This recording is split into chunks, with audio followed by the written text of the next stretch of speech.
Salam əziz abituriyentlər. Biz bugün Avrasiya materikinin Asiya hissəsini öyrənəcəyik. Keçən dərsimizdə Avropa qitəsini öyrəndik. Bugün isə Asiya qitəsini öyrənəcəyik.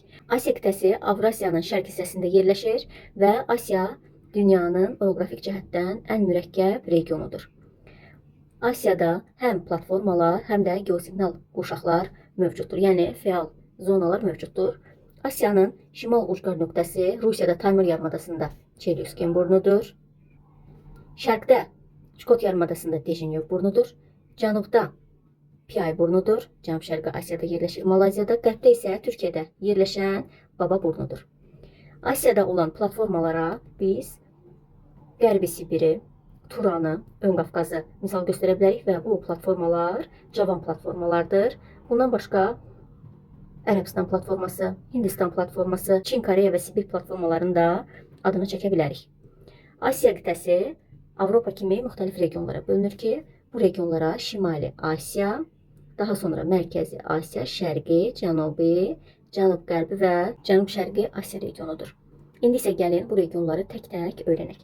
Şimali Asiyanı 66,5 dərəcə qütb dairəsi kəsdiyi üçün iki işıqlamada yerləşir. Həm qütb, həm də mülayim işıqlama qurşağında yerləşir və bu hissənin ən böyük düzənliyi Qərbi Sibir ovalığıdır. Bundan başqa burada Orta Sibir yaylası yerləşir. Uzaq şərq sahillərində Sxote-Alen, Verxonyansk, Çerski silsilələri yerləşir ki, bu dağlar da Mezozoy erasında əmələ gəlmişdir. Bundan başqa burada Cugcur, Stanovoy silsiləsi, Yublanovoy silsiləsi, Patom yaylası və Sayan dağları yerləşir.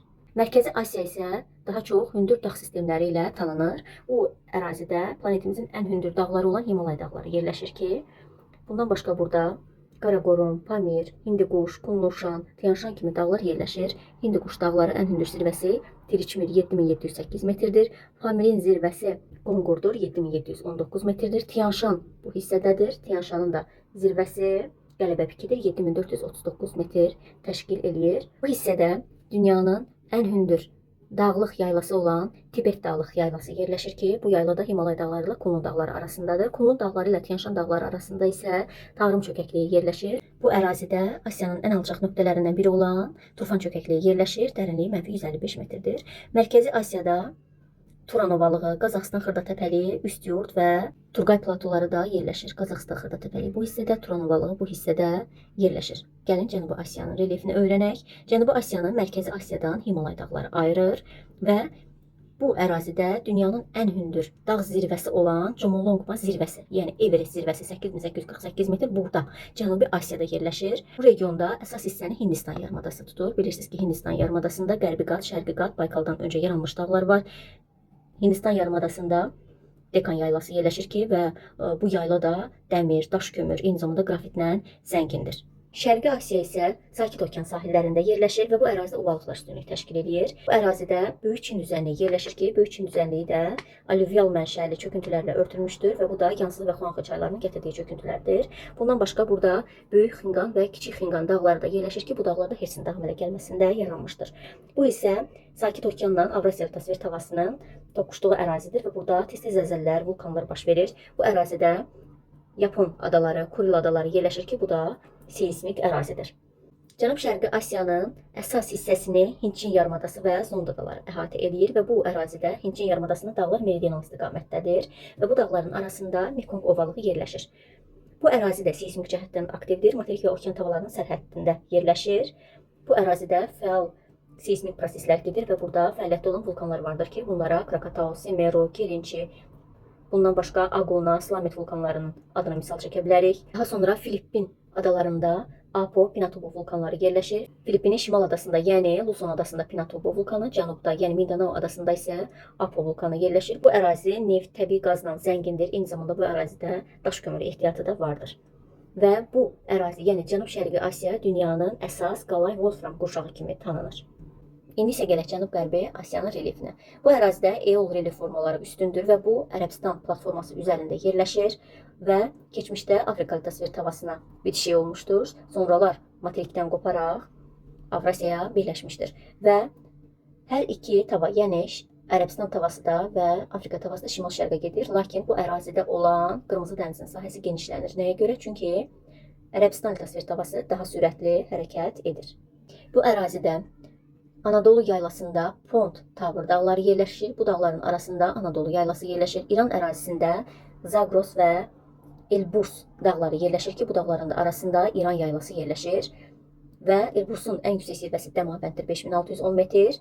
İranda yerləşir. Anadoluda isə Türkiyədə yerləşən ən hündür dağ zirvəsi Ağrı dağıdır, 5165 metrdir. Cənub-Qərbi Asiyada dünyanın ən dərin çökəkliyi olan Qıxor çökəkliyi yerləşir ki, bu da Ölü dənizin səviyyəsindədir, -430 metrdir. İsrail və Yordaniyanın sərhəddində yerləşir. Bu ərazi temperatur yüksək olduğu üçün, həm də quraq olduğu üçün, baxın fikir verin, şimal tropik xətti Ərəbistan yarımadasının düz mərkəzindən keçir və burada fiziki aşınma, eyni zamanda eol relif formaları üstünlük təşkil edir. Ərəbistan yarımadasında Böyük Nəfud, Kiçik Nəfud səhraları yerləşir. İran ərazisində Dəşt-i Lut, Dəşt-i Kəbir səhraları yerləşir. Hindistanla Pakistanın sərhəddində isə yerləşir Tar səhrası və həmən tropik xətti bu ərazidə qırılaraq Tar səhrasını əmələ gətirir. Əfqanistan ərazisində Dəşt-i Naumi, Dəşt-i Marko səhraları yerləşir və Çin ərazisində isə Qobi səhrası yerləşir. Asiyanın ovalıqlarından biz Qərbi Sibir ovalığını, Yana İndiqarka ovalığını misal çəkə bilərik. Daha sonra Küraraz, Mekong, Kolxid ovalığı, Xəzər sahili, Böyük Çin düzənliyini, Hinkang ovalığını və Turan ovalığını, eyni zamanda Mesopotamiya ovalığının da adını çəkə bilərik.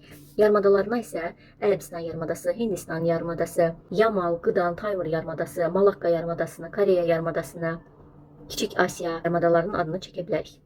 Asiya qitəsi faydalı qazıntılarla da zəngindir. Burada neft İran körfəzindən, Volqa boyundan və Xəzərin sahilindən çıxarılır. Eyni zamanda da bu ərazilər qazla da zəngindir. Daş kömür Qazaxıstanda Qaraqanda yatağındadır. Sibir ərazisində Kuznetsk, Tungus yatağından çıxarılır. Qərbi Sibirdə daş kömürlə zəngindir. Dəmir filizinin əsas ehtiyatları Hindistanda və Çində yerləşir. Cənub-Şərqi Asiyaya dedik ki, qalayla zəngindir. Qalay, Wolfram qurşağı bu ərazidə yerləşir.